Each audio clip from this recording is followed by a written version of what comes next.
Just waiting for a few more people to join, guys, and then we'll kick off.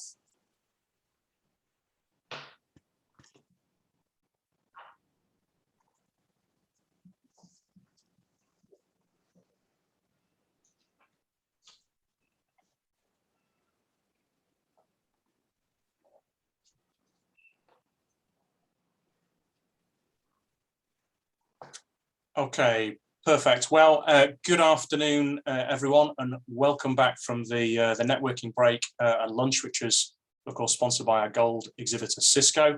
Our next session is about privacy, trust, and security in the hyperconnected world, and will be delivered by Nick Dawson, who is head of B2B solutions over at Samsung. Before we get started, just a couple of brief reminders. Please do use the polls function to the right of your viewing pane to ask any questions. If you haven't already, click the theatre mode button just underneath the viewing pane. That will give you a much better experience and a full screen experience. And with that, I will dutifully hand over to you, Nick. Thanks so much, Matt, and thank you very much for having me. Thank you, everybody, for joining. Really appreciate the opportunity to spend a few minutes with you here post lunch hour. For those wondering, I'm Canadian, hence the accent. It comes and goes a little bit, and I head up our B2B solutions team for Europe out of our London HQ here, European HQ for Samsung Electronics. I've actually just moved here after 7 years working, heading up our product strategy and business development team at global headquarters in Suwon, which is an outskirt of Seoul in South Korea. Pleasure to be here. I've got quite a few things I want to go through today, and we'll probably go through quite a bit of it quickly, just due to some time constraints. And as mentioned, we want to talk about privacy, trust, all of which are anchored by security in this new hyper-connected world that we have, and some of the things that we think about at Samsung and that we just wanted to share with you.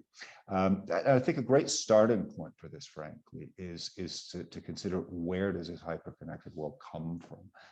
It may sound obvious, but for some of you, perhaps not. And there may be a few points here that could be interesting. I mean, first of all, listen, I know everybody's probably sick and tired of hearing about 5G and talking about it, but it really is a trend that is out there that is having a massive impact on digital transformation and on business around the world. I've certainly seen it coming from Asia, where 5G networks are up and running and have been for 2 to 3 years now, fully commercially available. Most of us think of 5G as bringing us extra speed, and it does that, and that's great. And it's very nice that I can download a Netflix movie onto my phone in 2 seconds instead of taking 5 minutes. But there's a couple of other things in there from a business perspective that are perhaps a little bit more interesting. One is network slicing. Some of you may have heard of it, others may not. Network slicing, essentially, you can think about it as having dedicated lanes on the network for certain users, certain services, something like that. For example, public safety personnel could have their dedicated lane on the network that nobody else could get into. You could have, in an industrial environment, a dedicated lane for connected devices to be exchanging mission critical information on. So we have new lanes to manage. The other thing is it gives us near zero latency. What we mean by that is we're eliminating all of the delays that are on the network. Today, any network technology has some built-in delays to it. It's nobody's fault. 5G really reduces the delay on the network to an infinitesimal amount. You really can't detect it. And that gives rise to another trend that's making a little bit of a comeback, I would say, which is IoT, the Internet of Things. Some people talk about enterprise IoT or industrial IoT these days. And this is all of these billions and billions of connected devices that are already cropping up all over networks around the world.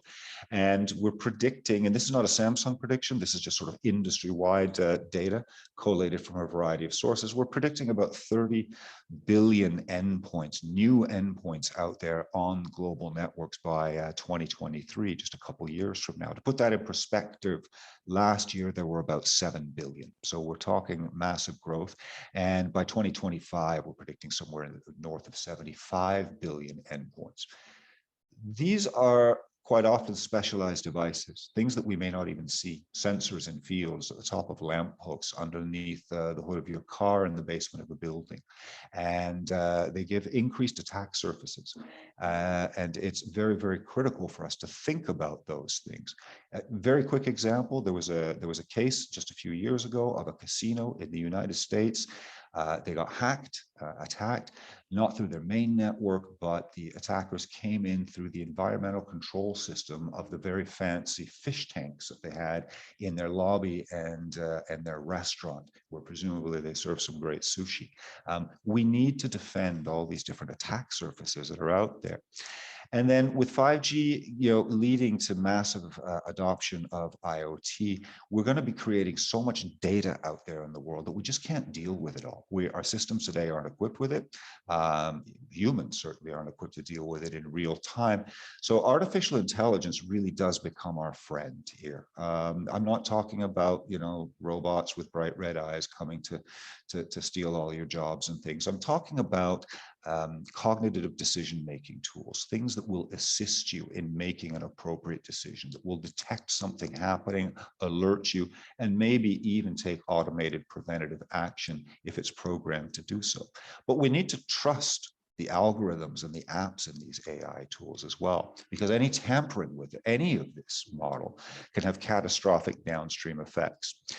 So why, would you listen to Samsung about this? Well, all of these trends converge in mobility. A lot of you may not know we're actually one of the largest technology companies in the world. We're the largest manufacturer of mobile devices, largest manufacturer of chips, memory, components, and most of these Internet of Things gadgets that are out there are built by Samsung. And we've been taking over many years now a very holistic approach to how we're going to manage these new threats that are out there.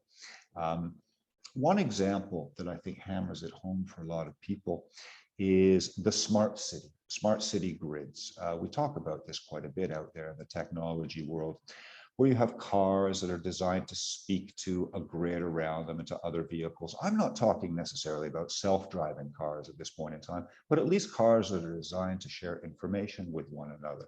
You have sensors managing traffic flow. If there's an accident, automatically reroute traffic in another direction.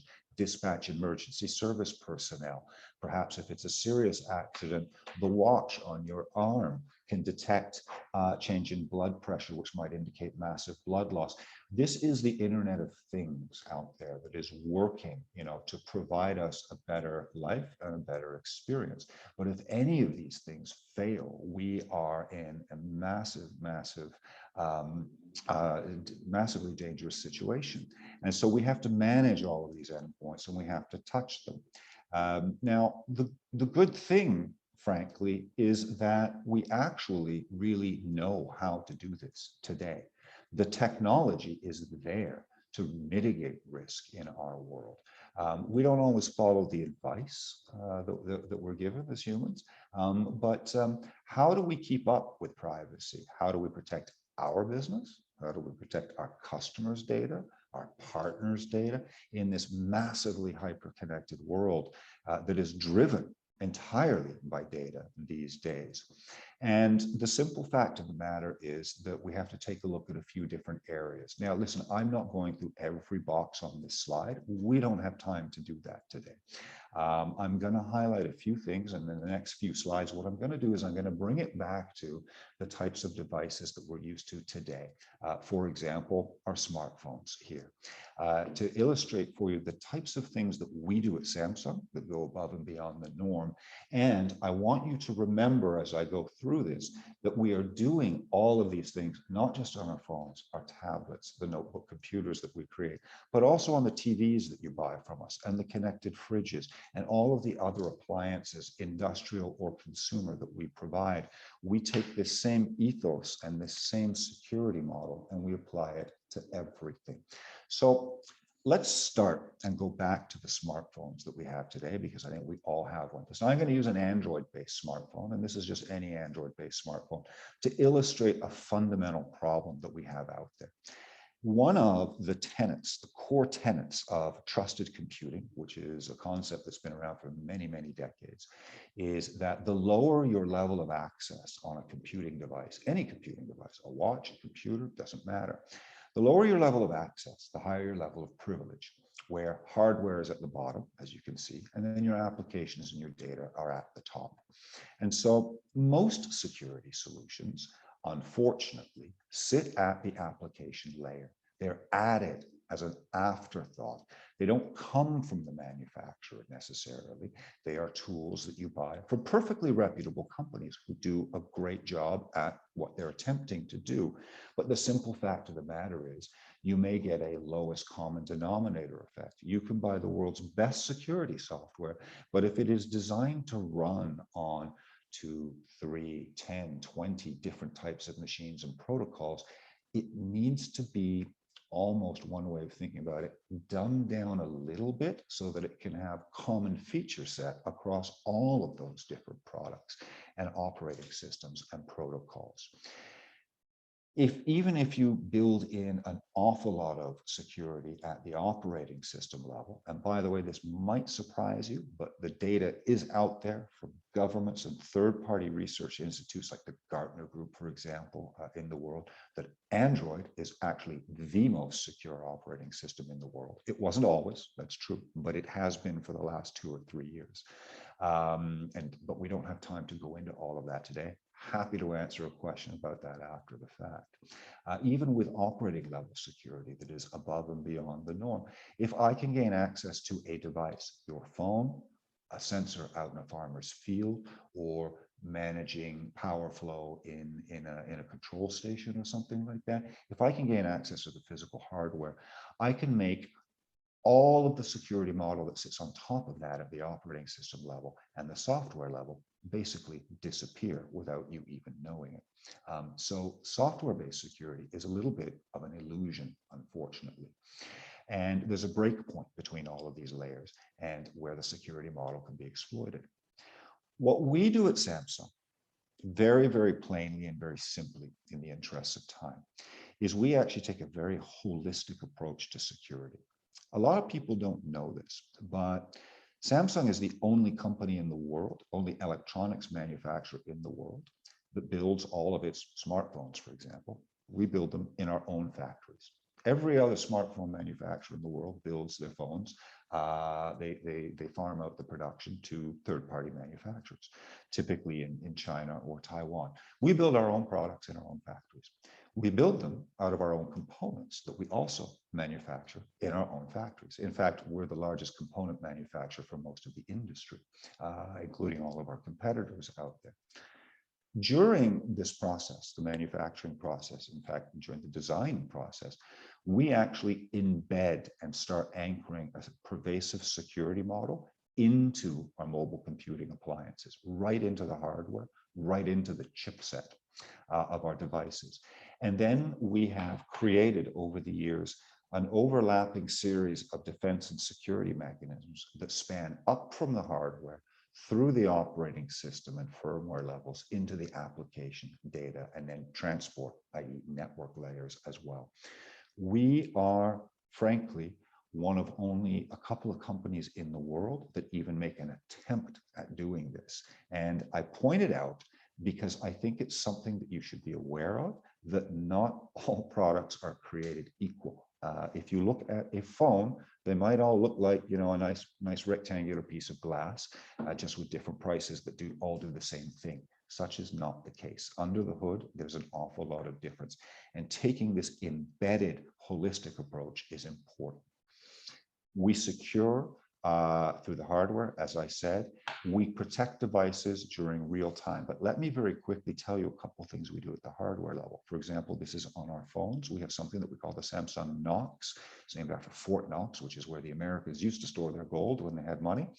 Samsung Knox. We have a dedicated processor and dedicated secure memory for your most sensitive data. Your most sensitive data are things like your PIN, your password, your biometric data, any of the encryption keys on your device. It's wonderful that they're on your device, but who safeguards those once they're on there? Our vault, we have dedicated processing areas to do that on our devices, separate from everything else on the device, and impervious. This has been proven to physical and software-based attacks. We begin in the hardware. We build trust at boot time when you turn a device on, and then we continue to maintain that trust by doing system level checks in the background when certain actions take place on the device, or if you have these as managed devices in your environment, you can, from a console, management console like Enterprise Mobility Management Console, you can actually ask for an integrity check on the device to see if it's running in a safe, approved state. And these are all things that we do, not just on our phones, but again, we bring this model to the other types of devices out there in the world as well. We protect the kernel, which is the core of the operating system, in real time. Almost every single smartphone, by the way, available in the world today, will ensure that the kernel has not been tampered with at the time you power a device on. You turn it up from a cold state. However, that's where the security check stops. From that point onwards, you're just operating on your own. We actually continue to provide the same level of integrity checks and on the kernel during runtime while the device is running. We also have mechanisms to block applications from trying to escalate their privileges and things. For example, earlier this year, there was a lot of talk about the return of something called Pegasus, a particularly malevolent piece of spyware. Samsung devices were not affected by Pegasus.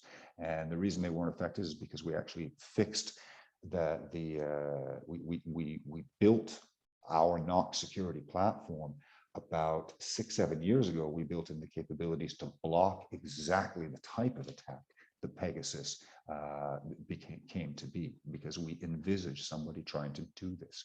Pegasus was escalating its privilege on the device to be able to do all sorts of things, to be able to effectively do anything.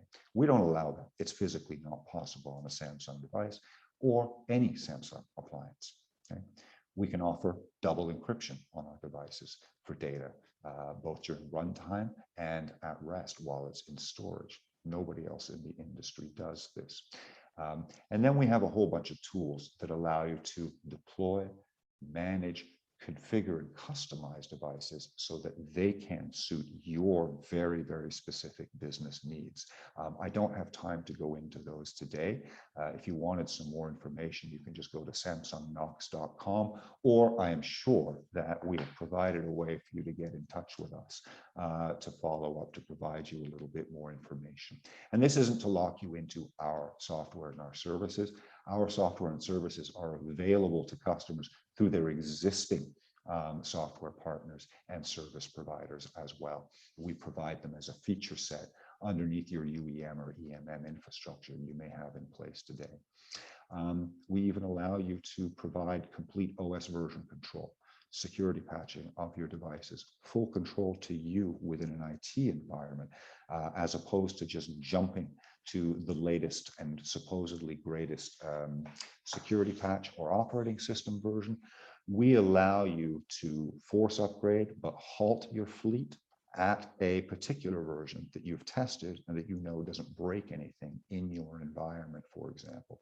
This is a service called Knox eFOTA, Enterprise Firmware Over the Air, or as I sometimes like to jokingly say, because all the good names were taken, we called it eFOTA, and happy to provide you some info on that as well. This is all about flexibility and control, giving in a business environment, a B2B environment, IT administrators the ability to configure, deploy, manage, and secure devices exactly the way they need to via the existing infrastructure that they already have in place.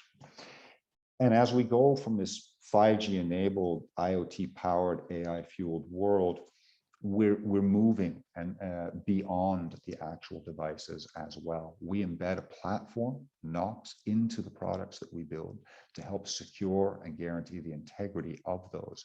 We provide some services around those to expose the data, the analytics, the intelligence about those devices to our customers in a corporate environment. And then we're going beyond that. We're going into situational and contextual awareness, automated responses, actionable insights, auto actions on the device, all under your control, all set up by you with our assistance or assistance of our partners, but the ability to truly take advantage and unleash the power of these billions and billions and billions of connected devices that are out there. And listen, we're not going to build all of them at Samsung, but we work on a lot of projects where we're still able to provide a security infrastructure so that you can trust the integrity of those devices themselves, the data that they're transacting, and therefore the decisions that are made based on that data, regardless of your industry. That was really, really, really quick overview, and we zoomed through a few things, perhaps a little quicker than we would like to normally, but I just wanted to give you a flavor of where we're coming from and what we're thinking about. And if I can leave you with one thought before we go to Q&A, Matt, is that you really need, as you go out there, to be taking a hard look at where your devices are being built. Who is building them? Do they have embedded security built in, or is it something that you have to worry about after the fact? Okay, we're not the only people who do this, but I would say that we're probably the best at it. So feel free to give us a call as a starting point, and that's the shameless plug there. That's all from me until I think we probably have a couple minutes for questions, Matt. I tried to keep on time for you. Yeah, fantastic job, and thanks so much. Thanks so much for that, Nick. Key thing for me, let's just have a look if we've got any questions. I can see there's one here. How safe really is 5G? So 5G itself is actually quite safe. And there are many advantages to 5G. Speed is one, having the ability to slice the network, another, low latency on the network. By the way, another great advantage is it is lower cost, by the way, than current 4G. In terms of security, it can be a very evolved discussion. The simple fact is it is far more secure in that the architecture of 5G is done in such a way that it's modular, so that each component of the network stack can be worked on isolated independently. It's based on open standards, and the community has actually spent years and years and years ensuring the security, and it is designed in such a way that you can build in more security as a network provider, or if you have a private 5G network. The point, short answer, more secure than 4G, better services, cheaper. Lots of detail as to why that is, but we don't have time for that today. Yeah, fair enough. Okay, brilliant. Thank you for that. Just having a quick look over. Time for one more, perhaps. Yeah. How much risk does built-in security actually minimize? It's quite an open question, that really, isn't it? But yeah, it is, but I would say it's almost mandatory, for most things. I think one of the points I was trying to make is that if you add security after the fact, it's just simply not good enough, right? There's a way around it. There's a way underneath it. If you look at that stack diagram I have, you need to start the foundation of any computing device, be it a sensor, your laptop, a phone, is the chipset and the hardware. And you need to start at that foundation. If you build a house on stilts in an earthquake zone, it's going to fall over. If you have a solid dug underground foundation that is designed for it, it has a much greater likelihood of withstanding that earthquake. Is one way of looking at it. It's not to say that people should disregard software level security. Right? They absolutely should pay attention to it. It is equally important, but software alone from a third-party provider will not provide you as much as secure foundation as secure hardware married with that same software, especially when those two partners collaborate together. And by the way, in the industry, those of us in the vendor community, we actually all work together to make sure that our systems and our tools and our protocols work flawlessly together, so to provide that for our customers. It's not an IKEA solution where you have to assemble it on your own anymore. We can deliver it, done. Yeah, it's not a flat pack solution. No, absolutely not. Yeah. Brilliant. All right, well, we're about up on time there, Nick. So thanks so much for joining us. Great presentation, by the way. Really enjoyed it. Really appreciate your time today. So with that, guys, it's time to wrap this one up and head back to the agenda.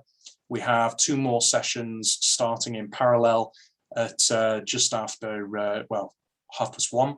One is a deep dive into pen testing. The other is looking at modernizing the cybersecurity mindset. So we'll see you soon. See you on the other side from this session. Bye for now. Thanks.